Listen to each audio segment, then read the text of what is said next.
Are colleagues your friends? Have you ever wondered whether your colleagues are truly your friends? It's a question many people ask, especially when they spend 8 or more hours every day working with the same people. You laugh together, solve problems together, celebrate achievements together, and sometimes even share personal stories. Over time, it can begin to feel like you've built lifelong friendships. But are colleagues really your friends? The simple answer is no. They are not automatically your friends, and they are not automatically your enemies either.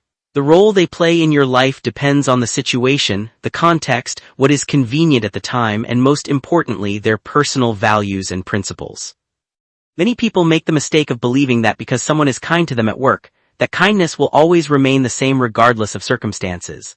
Unfortunately, the workplace doesn't always work that way. Every organization has goals, promotions, performance reviews, salary increases, restructuring, and competition. These factors influence decisions, relationships, and sometimes even loyalty. A colleague who supports you today may be doing so because your goals align.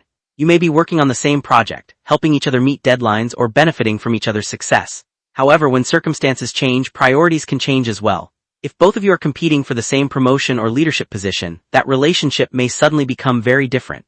This doesn't necessarily mean the other person is evil or dishonest. It simply means people naturally act according to what they believe is in their best interest. Understanding this reality protects you from unnecessary disappointment. The first principle to remember is this: always guide yourself. Listen to advice, learn from experienced people, accept constructive criticism, be open to new ideas, but never allow your decisions to be controlled entirely by other people's opinions. Your career belongs to you, your reputation belongs to you, the consequences of your decisions will also belong to you. Some colleagues may genuinely want to see you succeed.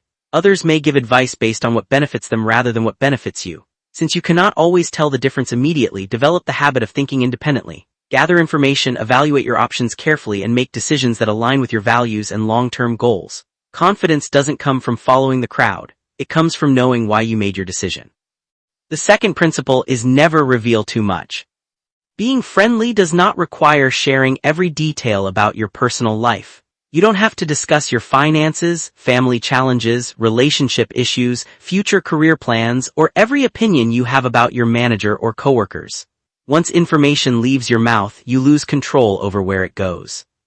Sometimes people repeat information intentionally. Sometimes they do it without realizing the consequences. Either way, private information has a way of spreading quickly in many workplaces. Something shared during a casual lunch conversation can eventually become the subject of discussions you never expected. This doesn't mean you should become cold or suspicious. It simply means you should establish healthy boundaries, be approachable, be respectful, be kind, but understand that professionalism includes knowing what should remain private. The third principle is to remember that there are no permanent friends and no permanent enemies in the workplace. People change. Teams change. Managers change. Organizations change.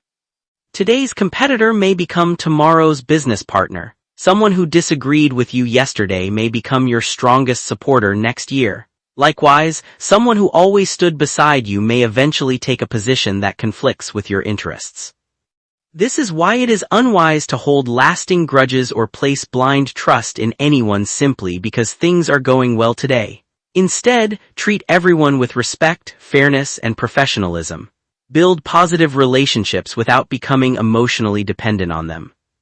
Being professional doesn't mean becoming distant or unfriendly. In fact, some of the strongest lifelong friendships begin in the workplace. The difference is that genuine friendship is built over time through trust, consistency, shared values, and mutual respect, not simply because two people happen to work in the same office. Approach every workplace relationship with wisdom, enjoy the conversations, collaborate with your team, celebrate successes together, support one another when appropriate, but always remember the environment you're in. It is a professional setting where circumstances can change at any moment. At the end of the day, your greatest responsibility is to protect your integrity, your reputation, your peace of mind, and your career. So remember these 3 principles whenever you walk into work. Always guide yourself. Never reveal too much. And never forget that colleagues are neither permanent friends nor permanent enemies. Their role in your life will often be shaped by convenience, circumstances, and personal values. When you understand this simple truth, you'll build healthier relationships, make wiser decisions, and navigate your career with greater confidence and fewer disappointments.